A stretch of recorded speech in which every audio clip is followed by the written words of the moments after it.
जब आपके प्याज की फसल 50 से 70 दिनों की अवस्था में होती है, उस समय उसमें एक गंभीर समस्या देखने को मिलती है और लगभग 90% किसानों को यह समस्या देखने को मिलती है। किसान भाइयों, इस समय अगर आपके प्याज में पीलापन आ रहा है और उसे आप कंट्रोल नहीं कर पाते हैं या आप उसे हल्के में लेते हैं कि इससे ज़्यादा कोई नुकसान नहीं होगा, तो किसान भाइयों आपको बता दें कि अगर इस अवस्था में आप पीलापन को कंट्रोल नहीं करते अपनी प्याज की फसल में, तो आपको उत्पादन में बराबर 50% का नुकसान होता है। 50% उत्पादन घट जाता है सिर्फ और सिर्फ इस अवस्था के अंदर, अगर प्याज में पीलापन ठहर जाता है या उसे आप कंट्रोल नहीं करते हैं। तो आज के इस वीडियो में किसान भाइयों इन दो बातों पर हम बात करेंगे। एक तो प्याज में इस अवस्था में पीलापन क्यों आता है, और दूसरा कि इसे सही तरीके से 100% कंट्रोल कैसे करें। वीडियो को पूरा ज़रूर देख लीजिए किसान भाइयों, पूरी जानकारी आपको मिलेगी और 100% आप अपने प्याज में पीलापन को कंट्रोल कर पाओगे। चैनल को सब्सक्राइब जरूर कर लेवे ताकि हम आगे भी आपके साथ खेती से जुड़ी बढ़िया से बढ़िया जानकारी लगातार शेयर कर सकें। तो स्वागत है आप सभी किसान भाइयों का एक बार फिर से आपके अपने चैनल फार्मर प्रोफाइल इंडिया पर, और आज की इस नई वीडियो में राम राम जी सभी किसान भाइयों को। तो चलिए किसान भाइयों, सबसे पहले बात करते हैं कि प्याज में इस समय पीलापन क्यों आता है। दो कारण है कि हमें प्याज में पीलापन इस अवस्था के अंदर देखने को मिलता है।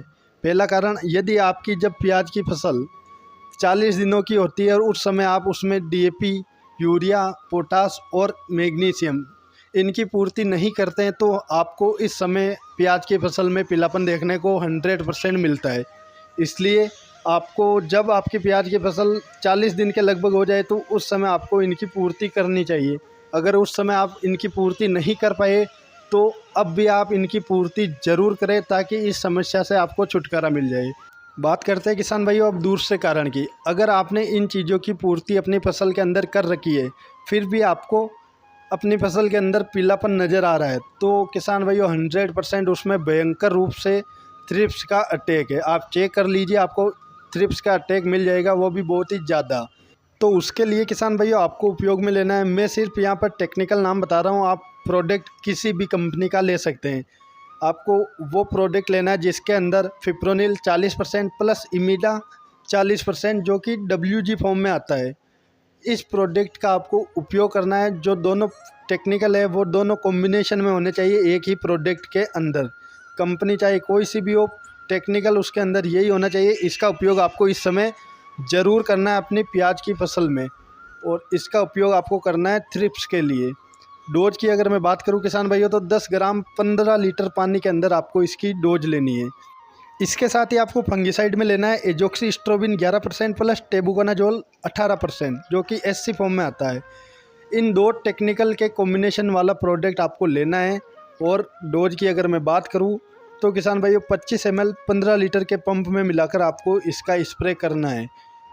और इसके साथ ही आपको चिलेटेड पोटास प्रो पोटास जो कि अडास्का कंपनी का आता है, इसका उपयोग आप कर सकते हैं। बाकी अगर आपके पास कोई और या किसी और कंपनी का जल्दी से आसानी से उपलब्ध हो जाए, वही चिलेटेड पोटास आपको उपयोग में लेना है। इन तीनों को एक ही पंप में मिलाकर आप स्प्रे कर सकते हैं। डोज की अगर बात करूं मैं चिलेटेड पोटास की, तो आपको 4.5 ग्राम 15 लीटर के पंप में मिलाकर आपको इसका स्प्रे करना है।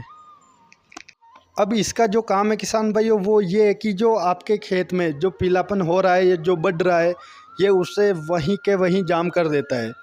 ऐसी कोई दवा नहीं है जो बिल्कुल जो पीलापन जिन पौधों में हो चुका है उसे वापस ठीक कर दे। जहाँ तक पीलापन हो चुका है ये उसे वही जाम कर देंगे, उसे आगे नहीं बढ़ने देंगे। उसके बाद जो नए पत्ते आ रहे हैं, प्याज में नई पत्तियाँ आ रही है, वो बिल्कुल फ्रेश आपको देखने को मिलेगी।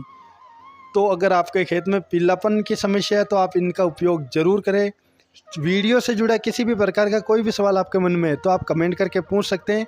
चैनल को सब्सक्राइब जरूर कर लें ताकि आगे भी आपको खेती से जुड़ी बढ़िया से बढ़िया जानकारी लगातार मिलती रहे।